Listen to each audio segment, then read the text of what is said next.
Você às vezes sente que algum padrão de pensamento ou de comportamento persiste, por mais que você se esforce em mudar, você às vezes até tem consciência de que aquilo não é bom para você, mas não consegue mudar. Fala: "Sheila, o que que acontece?" Ou eu mudo por um tempo e daqui a pouco aquilo volta. Tem alguns padrões emocionais que parecem ser mais fortes que nós. Isso fica assim como uma marca para você às vezes? Vou te dar alguns exemplos. Então, às vezes a pessoa abandona vários projetos e não sabe por quê. Tudo que começa para no meio do caminho e não consegue concluir. Ou às vezes a pessoa começa alguns relacionamentos, o relacionamento está indo até bem, na hora que sente que está ficando sério, foge, sai, fala: "Não, isso está ficando sério demais, eu preciso sair", né. Pessoa também que cobra demais de si mesma, cobra perfeição, cobra que tem que fazer tudo do jeito mais certo possível. Muitas vezes as pessoas têm consciência que esses são padrões mentais e emocionais que as prejudicam, mas não conseguem evoluir. Sheila, como é que eu faço para resolver isso? Vamos falar hoje então de feridas emocionais provocadas por experiências da infância e como de repente aprender a lidar com isso e mudar isso definitivamente. Vamos lá?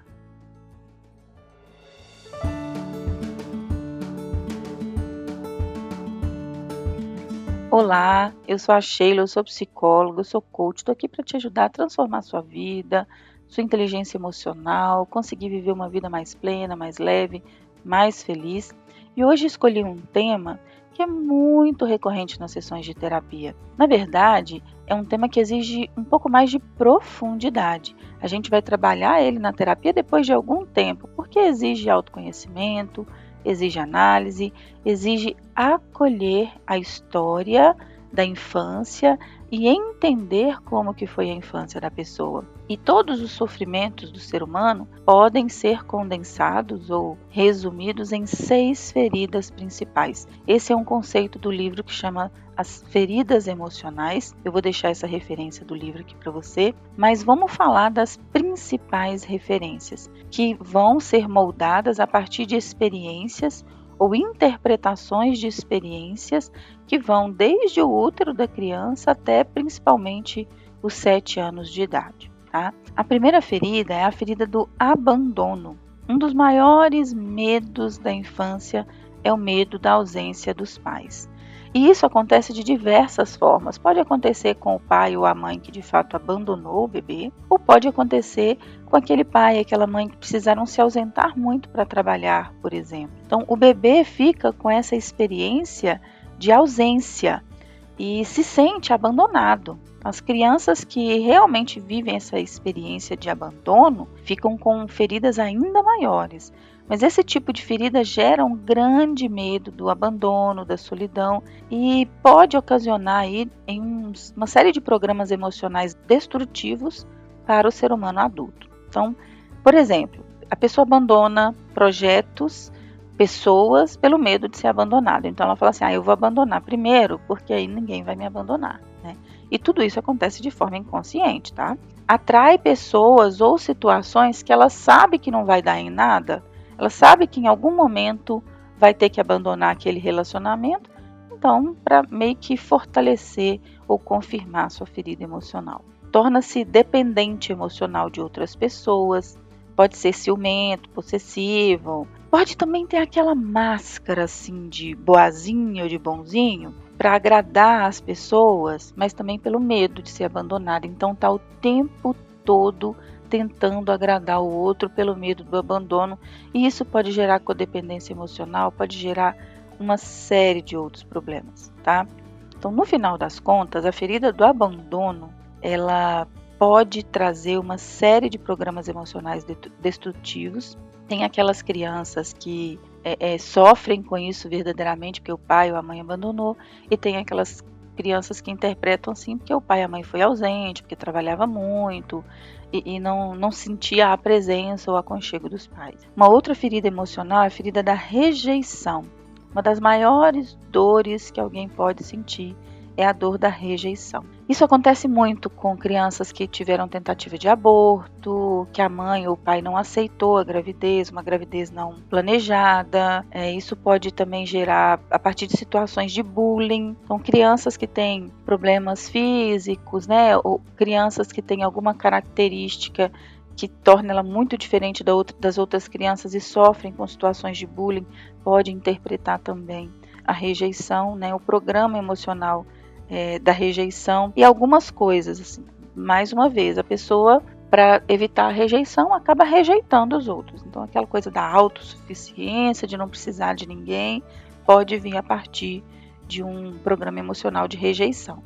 O isolamento, timidez, medo de falar em público, insegurança, falta de amor próprio. Pessoa que tem medo da rejeição, ela acaba se privando de uma série de evoluções pessoais e profissionais. Então, de um modo geral, ela precisa se acolher, entender seus próprios valores, suas próprias forças.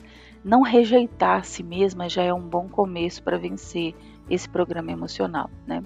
Um outro programa emocional é o da crítica, da humilhação. Então, geralmente, é uma ferida que se instala quando os pais desaprovam ou criticam muito a criança. Então, o pai e a mãe quer moldar a criança segundo a personalidade deles, não entende a diferença da criança, não entende o que a criança gosta, não aceita ou não acolhe aquilo que a criança tem de preferência. E a criança que é criada em um ambiente de extrema crítica, extrema humilhação ou repressão, né, digamos assim, fica com esse padrão emocional muito marcado e vai ser aquele adulto que se torna crítico com tudo, exigente com tudo.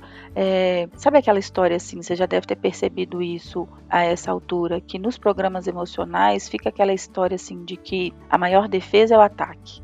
Então, para vencer também a crítica, a humilhação, ela acaba criticando todo mundo, humilhando todo mundo, cobra a perfeição de si mesma para não ser criticada. Então o medo da crítica é tão grande que ela mesma se critica demais. Então não aceita os próprios erros, não sabe lidar com erros, sofre demais quando erra. Isso vem provavelmente, né, a pessimismo, reclamação, enfim, pode ter uma série de ramificações, né, este programa emocional. Então, falamos até agora de 3, né, abandono, rejeição e crítica, e aí os próximos 3 são traição, e aí eu vou continuar com eles. A traição vem muito quando a criança sente que foi traída pelos pais. Sabe aquela coisa assim, o pai e a mãe falam que vai fazer uma coisa e não faz, não cumpre as promessas, ou faz uma coisa diferente do que falou que faria. O pai trai a mãe, ou a mãe trai o pai, e a criança assiste isso de camarote, né? Então, assim, é uma ferida emocional bem delicada, que pode gerar medo de ser traído, a pessoa pode ser ciumenta, a pessoa pode ter uma falta excessiva de confiança nas pessoas, e tem aquela pessoa que também trai demais pelo medo de ser traído. Então, essa ferida emocional da traição, ela é extremamente delicada, porque às vezes a pessoa quer mudar, ela não quer ser assim. Fala assim, Sheila, mas eu tenho essa ferida da traição, mas meu pai e minha mãe nunca tiveram isso. Da onde que eu tive isso? Da onde que eu puxei isso? A gente tem que olhar num processo profundo de terapia, da onde que esse programa emocional foi instaurado, sabe? Acontece muito das pessoas virem para a sessão com excesso de ciúme, com medo de ser traído, com um problema excessivo nesse aspecto, dificuldade nos relacionamentos, porque veio de um relacionamento que os pais se traíam quando era criança. O 5º padrão emocional, né, padrão destrutivo, é a injustiça. Então, sabe quando a criança se sente assim num ambiente frio, autoritário, em que não tem afeto, em que não tem amor, a educação muito rígida, tudo assim, com muita punição, com muito medo. A criança fica com essa marca de impotência, de inutilidade. Ela pode se tornar uma pessoa que também abusa de poder depois, quando adulto, que reproduz esse ambiente rígido, autoritário com as pessoas. Ela busca ser, às vezes, muito importante, status, fama, posição social, para não ser injustiçada ou punida por mais ninguém. Então, esse padrão, né, da injustiça e desse ambiente rígido, frio, sem afeto, sem amor, ele é bem delicado de trabalhar e a pessoa vai precisar investir muito em autoconfiança, em confiança nas pessoas, em afeto, em amor, em, entre aspas, amolecer essa pessoa para as experiências pessoais, né? E o último padrão emocional é a superproteção. Então, aquelas crianças que nunca ouviram não, aqueles pais que não dão limites, criança que tem tudo o que quer, em que o pai faz tudo do jeito que o filho quer, não sabe dialogar, não sabe negociar, não sabe explicar para o filho por que ele não pode ter aquilo naquele momento. Isso vai gerar uma série de problemas emocionais, né? A pessoa pode ficar insegura, sem autoestima, a pessoa ela fica dependente dos pais. Então, você já conheceu algum adulto assim, 40 anos, 40 e poucos anos, mas toda decisão importante precisa perguntar para o pai e para a mãe, porque não consegue decidir sozinho? Então, assim, essas pessoas que também querem fazer tudo do próprio jeito, pessoas que também querem controlar os outros, pessoas que não sabem ouvir não, pessoas que têm dificuldade com regras, enfim. Tem uma série de coisas que a superproteção pode gerar. Então, para essas pessoas, a gente vai geralmente trabalhar na terapia o crescimento e evolução emocional, assumir responsabilidade, entender quais são, né, os padrões emocionais adultos, digamos assim. Então, perceba que as experiências da infância marcam a vida da gente muito mais do que a gente gostaria ou tem consciência, né? O abandono, a rejeição, a crítica, a traição, a injustiça, a superproteção, todas elas vêm de marcas da nossa experiência da infância.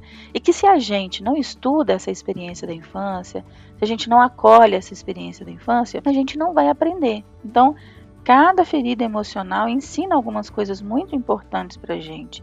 É preciso aceitar essas feridas, é preciso entender esses mecanismos, esses padrões mentais que a gente foi criando no decorrer dos anos que nos limitam e lidar com isso de uma forma mais aberta, mais natural, acolhendo a nossa própria história, ressignificando a nossa própria história, dando novas interpretações para o que aconteceu com a gente na infância, para que a gente consiga, como adultos, lidar com os nossos problemas emocionais de uma forma muito mais leve, muito mais tranquila, né? Não sei para você, esse conteúdo fez diferença na sua vida? Quando eu vi um conteúdo parecido com esse há uns 8 anos atrás, isso fez uma diferença enorme na minha vida. Então eu espero que tenha te ajudado e peço que você compartilhe com as pessoas, compartilhe com a sua família, compartilhe com seus filhos, compartilhe com seus amigos e que todos entendam que a nossa infância é uma marca muito importante, é uma fase muito importante em toda a nossa vida, independente da idade que você tenha hoje, se você tem 30, 40, 50, 60, é importante que retome algumas experiências relevantes da infância, ressignifique, lide com elas. E se não conseguir sozinho, né, que é um desafio mesmo, procure ajuda terapêutica. A terapia pode ajudar. A gente vai lidar com os esquemas emocionais, com as feridas emocionais, com os padrões que são persistentes, que nos limitam e vamos aí aprender a ter uma vida muito mais leve e feliz, ok? Espero que esse conteúdo tenha sido muito relevante para você, como foi para mim, e desejo que faça diferença na sua vida. Um abraço, tchau, tchau!